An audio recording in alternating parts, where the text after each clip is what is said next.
Hello, BookTube, and welcome back to another one of these Irish Stew videos where I throw a whole bunch of things in the pot and talk to you about all sorts of stuff that's on my mind. I've taken a long pause from Irish Stew videos, and there's been a reason for that, but I have received a number of emails from a number of you saying that you would like them back, and I certainly like making them. It just required a good deal of thought as to whether or not they should stay the same, as to whether or not I should revamp at least one part of it. Eventually I decided that they can just stay the same. It's a long and boring story, but they can basically stay the same. So we will stick with our normal structure, where I talk about a world story, and then a story about the United States of America, and then about broader YouTube, and then about BookTube, and then finally about me. And we can start with the world, which also involves the United States, but it is utterly shameful, utterly disgusting. 2 thumbs up to the forces of evil in the world. I know that's a very outdated type of phrase, but nevertheless, the forces of evil for the last 10 years have been able to look to the United States for relief, for support, for comfort, for ideological alignment, for approval, and that is going to be typified. That there are an endless number of examples of that, but that is going to be typified this coming Tuesday, when the President of the United States is going to enthusiastically welcome into the Oval Office Mohammed bin Salman, so-called MBS, in his flattering profiles in U.S. publications. He's going to shake his hand. He's going to smile with him and talk with him. The President of the United States, a convicted felon, is going to talk to Mohammed bin Salman on camera in front of the press corps that he openly hates, as having received a bad deal. You've been treated very unfairly, very unfairly. He's going to say this to Mohammed bin Salman, who is guilty of who knows how many murders in his own family, and also guilty of the murder of Washington Post columnist Jamal Khashoggi, who was lured to the place of his death, tortured liberally, dismembered with bone saws while he was still alive, and whose murderers then walked around in his clothing.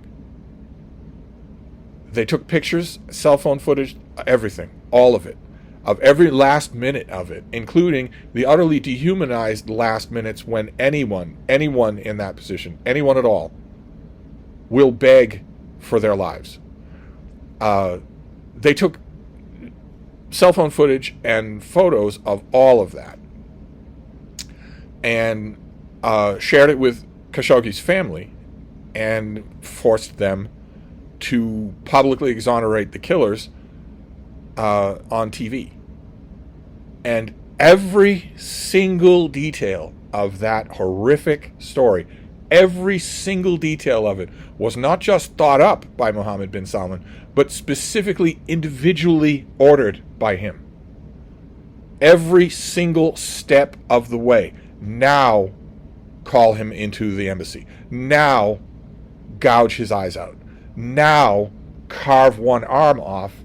Now carve the other arm off. On the phone, individually, specifically saying each of these things. Now dispose of the body. Now mail this part to this particular person. This is a person who was on the payroll at an American journal. And his murderer, I don't care the names of the individual thugs that did it. It was Mohammed bin Salman that killed him. Every step of the way. Show it to me. I am now telling you to cut this part off. Show me that you're doing it. I want to watch you do it.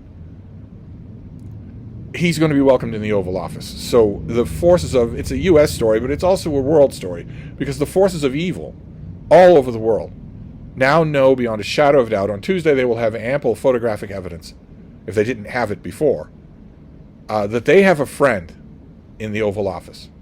They have a friend in the United States. So it's revolting. I just wanted to make sure that you know what the mainstream fascist-friendly media in this country won't go anywhere near. They will say, at the most, the Washington Post itself, at the most, will say that Mohammed bin Salman is maybe distantly alleged to be connected with Khashoggi's death. That's absurd. That is factually false. And if they had any reporters left who had any integrity, well, they wouldn't work for the Post. But if they did, they would go online. They would go out to the public right away and say the paper is lying about this. This is not a vague assertion. This is not a cloudy, obscure semi-connection. This guy ordered it and watched it happen, detail by detail. No, make sure you do it this way. The most that you will read in the Post is that he's rumored to be distantly connected with the death of Khashoggi. So I thought I would say it here. I will try not to talk about it on Tuesday. Then we can come to the U.S., and there's only one story in U.S. news. There are plenty of stories. The U.S. is preparing in broad open daylight to conduct regime change in South America, but which will involve the execution of a man and his family. But there are plenty of stories, but the only story in the United States is the Epstein files. A large tranche of documents was released and has been studied at breakneck speed by the mainstream media, which has said there's nothing to see here, there's no problem, and also by the alternate media, MAGA and non-MAGA, who've been poring over all of these things, all of these emails that show beyond a shadow of a doubt that a number of people have been lying, not least of which is Ghislaine Maxwell. Ghislaine Maxwell lied to Trump's friend who went down to give her a sweetheart deal. She lied to him. But Trump has also lied. These emails are dated. They are proof that a whole bunch of people are lying. And they seem obviously to be the first little hint of much greater tranches of stuff to come, including audio and video. And they have produced the usual reactions all around. They have produced the usual reactions. The foremost reaction, the most significant reaction, in my opinion, is, of course, being ignored by the mainstream media, which is that Donald Trump, the news is that Congress is now back in session, so the final deciding signature on a discharge petition to release the Epstein files, to make the Department of Justice release the Epstein files, was obtained. That has now happened. That vote will go through this week, and that's all the news. That a discharge petition is finally happening, but that doesn't actually mean anything. A discharge petition means that it will go to the Senate, and then the Senate will vote on it. There's all sorts of talk in the alternate media about how many Republican senators will peel away from the boss in order to say, yes, we do support this. This should definitely happen. I think that's fantasy. I don't think that even a single one of them will. They would be killed. They would have someone at their front door with a claw hammer and a rubber mask to pretend that they're an ICE agent. They would be murdered. Or a good attempt would be. Maybe they would be killed. Maybe their husband would be killed. Maybe their dog would be killed. This is a mob structure. So I don't think there are going to be any defections, but even if they are, even in the most opportunistic scenario, and this thing goes to the president's desk, not only is Donald Trump going to veto it, and not only will there not be a veto-proof majority, but also he has taken the step, he didn't do it, he didn't think of it, Stephen Miller thought of it, but he has taken the step that guarantees the Department of Justice will never release these files, which is to open an investigation on these files. He had someone write, I guess what we're now going to call these things press releases, about how they're investigating the crooked Democrats and crooked billionaires who have not done business with Donald Trump. The billionaires who have done business with him are not crooked. They're just being treated unfairly. Everyone in the world is treated unfairly. But all of his political enemies just happened that predilection for pedophilia breaks right along party lines. Amazingly convenient how that happens. But he has announced that he is ordering the Department of Justice to conduct, that he's ordering his attorney general, his friend, his lawyer, to conduct an investigation, which means this is all sub judice now, which means you can't release these files. So who knows what the Epstein family can do, but it was a major Weasley stroke to stop these things from happening, and he did it days ago. I have seen barely any reporting on it. Instead, the main emphasis about the Epstein files has been the choice this presents to MAGA. This story presents a choice to MAGA. That is now unavoidable. You are either, it's not a question of Trump anymore. You are either okay with pedophilia or you are not. Simple as that. Now, the QAnon conspiracy has been at the heart of MAGA for 10 years. And the heart of that conspiracy is that there is an evil cabal of powerful pedophiles that must be taken down. Donald Trump ran on the promise of taking that cartel down, knowing perfectly well the whole time he said that he was part of it, the leader of it.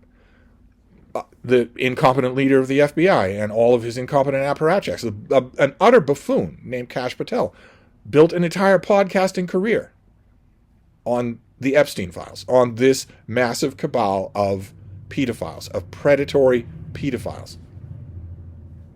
And one by one, every step of the way, MAGA started out being, we're going to empty the swamp of deep state operatives.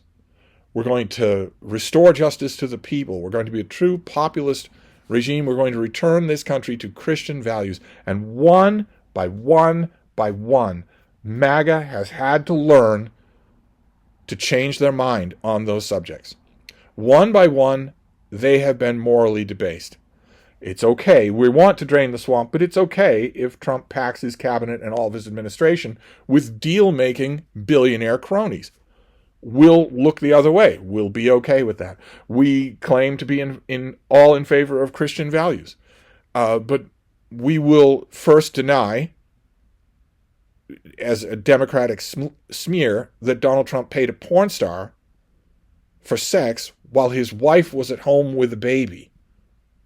We're going to deny that for a year, 2 years. But then when it turns out incontrovertibly to be true, we're going to be okay with it. We're going to be okay with it. He's an imperfect vessel. Because the one thing we're sure of this whole time, sure, he lied about draining the swamp, and sure, he's not a moral man at all. No one can even make a claim for that. And sure, he's vicious to people that we were taught to uphold, that we were taught to respect. Women, the vulnerable, children, war heroes. Sure, we'll abandon all of that because we know the one thing that's totally important, which is that he's going to bring down the pedophiles. So MAGA now has a choice. And the choice is as stark as it gets right now, and that's before any more evidence comes out. MAGA now has a choice. Are you okay with pedophiles? The very thing that's been animating you from the beginning, the thing that has given your whole movement its sum and essence. Are you now okay with that? And I have watched a ton of MAGA reactions to this Epstein tranche document dump, and it seems to me that MAGA will be okay, that this is in fact a religion. Nothing is as important as God. Nothing. And anything God is by his nature right. Just like Christianity. Whatever God is by its definition right. So if God is a pedophile, well, then I will be okay with pedophilia.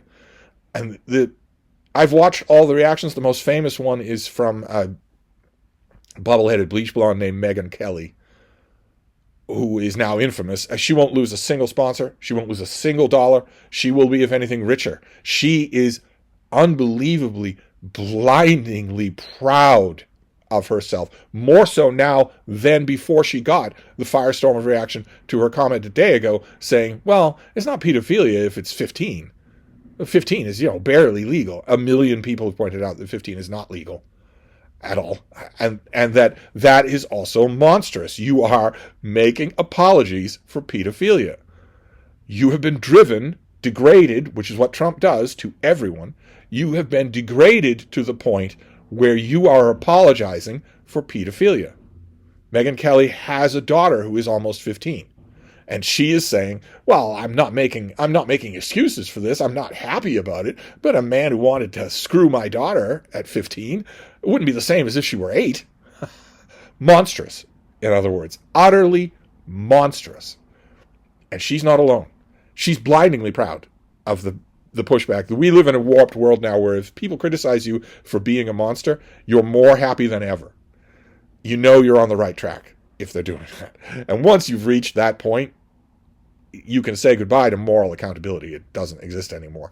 And she is at that point. She is as happy could be. It would be different if she were losing money, the only thing that MAGA cares about, but she isn't. So I have to assume that her daughters are in danger. If I were in her immediate neighborhood, in her immediate circle, especially in her family, and I watched her say that comment, I would call Child Protective Services. Her own daughter is in danger. For all we know, she's hiring a 55-year-old retired NFL linebacker to babysit while she goes out of town for the weekend. If that's what she thinks about child safety, then she shouldn't have children in the house. But no one's doing anything like that. There is no accountability like that. But it doesn't matter anyway, because the point about Megyn Kelly is that she's not alone. MAGA will now face this choice, and they will fail it.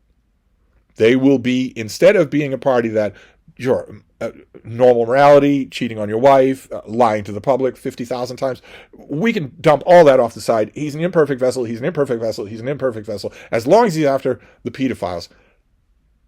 No, okay, all right, we're okay with pedophilia. They will face that moral choice, and they will fail it. In a more savvy or alert world, this would be the end of MAGA. It would be the end of MAGA. They would be absolutely synonymous with pedophilia. But I mean, look at the stupid drama that's played out in this country for the last 2 months. The Speaker of the House, who used to be essentially a co-president, the Speaker of the House, so servile that he was doing anything he could to protect a pedophile, to protect pedophile files from coming out to the public. No other conceivable reason. He didn't even say that there was another reason. Just the boss is connected with this monster, Jeffrey Epstein, in a deep way. He's been lying about it all along, and I need to protect him. In a savvier world, you in conversation, someone would mention, well, I've got an uncle who's a Republican, and the whole conversation would stop, and everyone would say, oh, your uncle's a pedophile? But that's not going to happen. That's not going to happen. Not with Neville Chamberlain in the opposition. It's not. So that is the U.S. story, is that I think the real story is that the Department of Justice will never, in fact, release these files. The Epstein family might release some things. Michael Wolff, who was a slimy piece of crap anyway. He has always been a slimy piece of crap, a pompous, slimy piece of crap. Boy, oh boy, though, is he worse now. Read the bits with him in it from the tranche of documents that's been released, with him talking with a convicted child rapist predator about how, we can really spin this in your favor. What a monster. Don't talk to me about going after the story as a journalist. What a monster.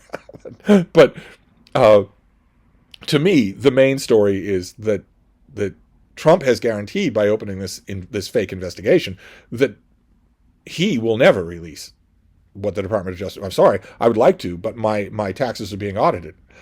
Well, I'm sorry, I would like to, but this whole case is under investigation, so I can't release anything, because that would be irresponsible. To me, that's the main story. But the main story that you'll see if you look at the talking heads is Megyn Kelly and the moral choice that MAGA is going to face and fail. They're going to say, well, if God's a rapist, then I guess I'm okay with rape. I guess I am, because I'm not going to leave him no matter what. I feel so sorry for all the people out there in this country. I mean, MAGA is 200 million Americans, but that leaves 150 million Americans. And I feel so sorry for all the 150 million Americans who have MAGA in their family. And you're going home, you're driving 2 hours to see how the grandparents are doing, or are meeting the uncles at Christmas time. And they're smirking and joking about how, 15. When 10 years ago, they were morally normal people. I feel so sorry for the people who are in that position. I see their testimonials online all the time. This is not a question. This has long since stopped being a question of politics. Long since. This is a moral x-ray. But anyway, that's the U.S., of course, is Megyn Kelly and the Epstein files. Then we can move on to YouTube. A couple of very interesting videos that I will link. One was Sono Jordan is his name. And he did a video about hobbies. Remember those? About hobbies. About how hobbies have suddenly become lame. No one has a hobby anymore that is free, private, and fun, the way all hobbies used to be. Instead, everyone wants to monetize their hobby. Everyone does. And his video is fascinating. He's really, really good at presenting all of this. I'm sure that when you watch it, you will recognize people that you know. I just hope that it's not you. I hope that, but I'm not 100% sure, because this horrible, noxious attitude has crept into BookTube. There are plenty of people who have 1,000 subscribers on BookTube, and literally the only thing they're talking about, literally the only thing they think about, is turning this hobby into a job. And that's everywhere. It has all sorts of other names, side hustle being the most popular one, where I'm doing thing X because I enjoy it. But why shouldn't it be making me money? I have always been frustrated by that whole idea, and I love the way Sono Jordan does his video on it. So I'll leave a link to it down below. And then there is Zach of all trades, who does a video on prepping. The silent 11 silent rules for prepping. I have mentioned prepping, doomsday prepping, before on this channel many times. It's a subculture that I find fascinating. It's a dark subculture, and ultimately soiling, but it at heart springs from a sensible place. It's just hard to make that distinction when you see the dystopian extents to which it can be brought. Zach of all trades is very much in the dystopian vein. I'll leave a link, but be prepared for a worldview that you not only do you not share this worldview, you don't want to be in the same room with someone who does. I think they've all lost sight of that fact, but nevertheless, the basic DNA that prepping springs from is not Mad Max. It's the fact that we all live in an interconnected world of grids of power, water, food distribution. And if COVID showed us anything, it showed us how vulnerable those grids are. They are very vulnerable, locally and also wide scale. They are very vulnerable, not just to, a rat getting into the wiring, or a pigeon pecking through wires, or even a nefarious actor at some local water treatment plant. Also to solar radiation. There are solar bursts from the sun every hour of every day. And some of them are gigantic. We just had a gigantic one. If one of the ones that's gigantic it's just random chance, if one of the ones that's gigantic were to strike the Earth, the electric grid that we have would be fried beyond its capacity. It would be gone. And so would 90% of your life, as you currently know it. But it's not just that. It doesn't have to be those things. It can be something as homely as a hurricane or an earthquake.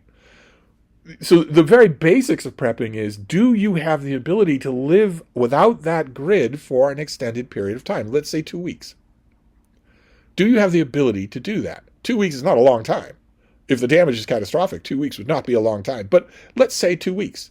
Do you have the ability to go 2 weeks without any assistance from the outside world? Do you have shelter in case you lose your own? You don't know. What if the disruption is not system-wide or even statewide, but just your home? Do you have shelter? Do you have water and the means to purify water? Do you have non-perishable food? Do you have a supply of medication? Do you have a generator that would keep a refrigerating unit active to cool medication? Do you have a generator anyway to supply you with power? Do you have a transistor radio? Do you have a good first aid kit? Not the cheapy kind that's full of Band-Aids, but a good first aid kit. Do you have a very good all-purpose hand tool, a very sharp, good knife, digging instrument of some kind? Do you have a duplicate of that tool? Because remember, one is none. Do you have those basics? A pallet of water in the basement would be a good start. Things like that. A pantry. A little, relatively climate-controlled cubby somewhere in your kitchen that is a pantry for non-perishable foods. Do you have that? That's where prepping starts, is with an acknowledgement that we are all living day to day on this gigantic grid, this science fiction type grid. And it's vulnerable. It could wink out. In which case, you'd want to be ready. And the key here is that most, speaking of my own country, most Americans are not ready at all. They're not ready at all. They couldn't go a day. And you don't have to be a paranoid lunatic prepper to see how bad a situation that is. You should be prepared. Do you have cash money in your home? Some of it. Enough to get you through if ATM machines don't work or if you can't get to them. Do you have a generator? Do you have water? Do you have food? Most Americans don't have any of those things and need them every hour of every day. So they're not ready at all if something were to go wrong. Of course, states that are prone to hurricanes know a little better than this than the rest of the comfortable world does. But preppers take it much further than that.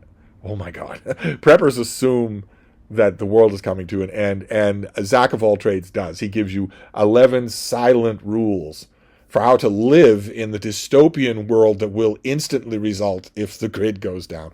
And a lot of these rules will be familiar to you if you watch any prepping content. A lot of them are very similar. And it's not so much the rules. The rules are interesting in their own psychological way. It's the world that these men expect to be in. It really does reveal something about them. And it's not a pretty something. It's that, I've mentioned it before in connection with prepping, it's that the mind frame of all of the rules, behind all of the rules, is that nothing, literally nothing at all is more important than your personal day-to-day survival. Nothing is more important than that. So you got to be prepared to kill your neighbors if they want a little food. You've got to be, and you watch these channels, you watch as much of them as I do, you will get to the point where some of them will be saying, well, if it goes on too long, there's your family. We have to talk about your family, and they want your resources. So we need to talk about which children you kill first and in what order and why. But even before you get there, you're talking about killing your neighbors. Killing anyone, doing anything that it takes at all, anything at all, for you to survive one more day in what sounds always in their videos like an utterly miserable world. It doesn't matter. One more day, one more hour. I'll do anything for one more hour. So I will leave a link to his video. It's well done. You should watch it. I think it's mostly AI. It'll be food for thought, but I want you to think about it only as far as is healthy. Right. I mean, it's fun in a science fiction kind of way to watch these videos that go immediately to the worst case scenario. Keep in mind, in these prepper videos, the only good person, once the grid goes down, the only person who's ever going to do anything moral or upstanding is you. Not literally anyone else. Literally no one else in the world. They're all going to become raving cannibal bands. Only you. It's Cormac McCarthy's The Road. That's the world that they're describing the minute the lights go out. There's an interesting kind of element there. The main thing I want you to take from this video or any other prepping video is what I talked about, the basics that you should be covering. You should be covering the basics, not because of roving cannibal bands, but because the grid is vulnerable. It could go out. So that's YouTube. It's those two things. Hobbies are lame, and the cannibals are coming to get you. Then we can move on to BookTube. And with BookTube, I have another gem that I will link you to. Nerd Level Rising did another one of these FantasyTube collab videos. They're so good. FantasyTube is so good at collab videos, where they get a whole bunch of people to weigh in for a few minutes in the same video. They mix it all together. Just wonderful. In this case, on Shadows Upon Time, the final version of the Sun Eater series by Christopher Rocchio is coming out, and they're all doing predictions in this video of what they think will happen in this final volume or what they're hoping they will see, and it's fascinating. What I wouldn't give for Nerd Level Rising to do a video just like this in 3 or 4 months with the same people and a bunch of other people getting their reactions now that they've read the book. What a bookend that would be. Oh my. And then the other channel that I want to recommend is Alison Talks Books. I've recommended her channel many times before. My oh my, what a great BookTube video. What a great BookTube channel. Just It's been fun to watch her experiment a little awkwardly with doing a couple of normal booktube things. A haul or something like that. That's been fun to do, very fun to do. But of course, it's been just like watching David Murphy do that sort of stuff. It's not her normal métier. She does think piece videos, video essays about bookish subjects. And there's nothing wrong with that. She's really, really good at it. And her latest one is In Defense of Patriarchal Fantasy, which sounds like a no-go right there. But oh my God, it's so good. It's so thoughtful. I mean, I'm not criticizing. I'm teasing a little. I'm not criticizing the occasional attempt to do what normal booktubers do. But this is when she's in her element, I think. This is when her channel is at its best. So I'll leave a link to it to see what you think of it. And then we can move on to the subject of me. And the subject of me is a little odd. It deals with clothing, which I don't really care about and I don't really talk about much. But last year, I noticed that I had a winter coat that did not close in the front because it had a zipper. And zippers break. They break immediately. And then you're negotiating with them forever, and you finally get it to zip up, and it zips up a third of the way, and then locks solid, and a blowtorch won't get it off. So you've got to pull the thing over your head, and then you're working with the zippers break. I hate them. And I had a winter coat last year that had a zipper. A zipper broke, and nothing would work at all to repair it. So I removed the zipper from it. I figured it's just a zipper. The rest of the coat is still fine. So I had a winter coat that didn't close in the front. And that turned out not to be a problem. Last winter we had 2 cold days in Boston. We haven't had a killing frost in Boston in a long time. We didn't have any snow. We didn't have any sleet. We barely had any wind, and we barely had any cold. And I'm confident that this winter will be the same. That there won't actually be a winter, that it won't ever freeze, that we won't have any severe weather. But I thought, just in case, you should have a winter coat that you can close. So I went on Amazon the end of last year, and I ordered a winter coat. I noticed that it had a zipper, but it had buttons as well. It had clasps, so I wasn't reliant on the zipper. And I ordered it in extra large.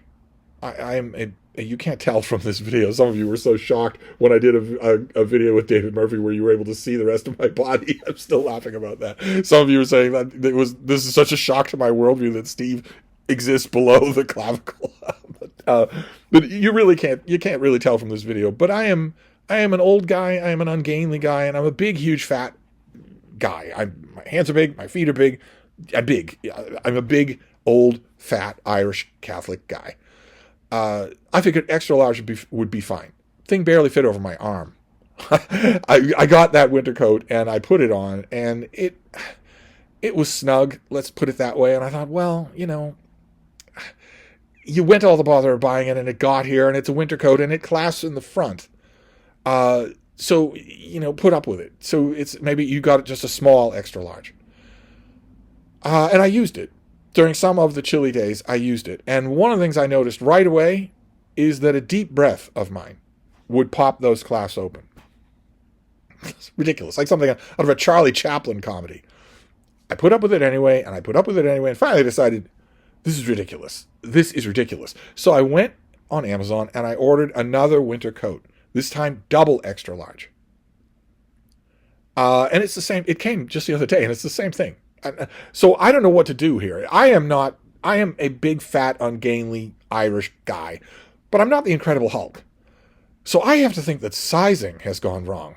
I know that's a very old person thing to say, but I have to think that sizing has gone crazy somehow since the last time I got any kind of clothing. The coat that I got in the mail is nowhere near double extra large. Not even close. So what do I have to do to get a coat that's roomy, that I can fit a sweatshirt underneath? What am I supposed to do? Go to Amazon and actually order a quadruple extra large coat? Something that once upon a time I would have considered fit only for a circus act? Am I actually supposed to do that to get something that is in fact extra large? Have sizes changed, or is it me? I don't know, but it's been bothering me. It's been bothering me. This is supposed to be a size larger. They're effectively the same. Anyway, that's the me portion. The only other parts of me would be book related. Like for instance, I got this in the mail: The Battle of Corin, the Legends of Dune, in these very attractive trade paperbacks that the folks at Tor have been reissuing. I got the Butlerian Jihad and the Machine Crusade, and now I have the final book, The Battle of Corin, which tells us all about. It ends it's a capstone on the Butlerian Jihad against machines that made in the image of a man's mind. But this is also a bit of Dune lore that explains the inveterate hatred between House Atreides and House Harkonnen. And I knew that was coming. That's actually mentioned in Dune. And I reread the first two of these and liked them a lot better than I did the first time. I don't like that this necrofiction is continuing with Frank Herbert's world. I don't like that, but these aren't as bad as I thought. They're good, competent science fiction, and this was rousing. The one thing I noticed, the back cover says, "In the greatest battle in science fiction history, human and machine face off one last time." It's a great story. I don't just say that because the main character is named Erasmus. But the Battle of Corin could have been written better. It was well done, I guess, but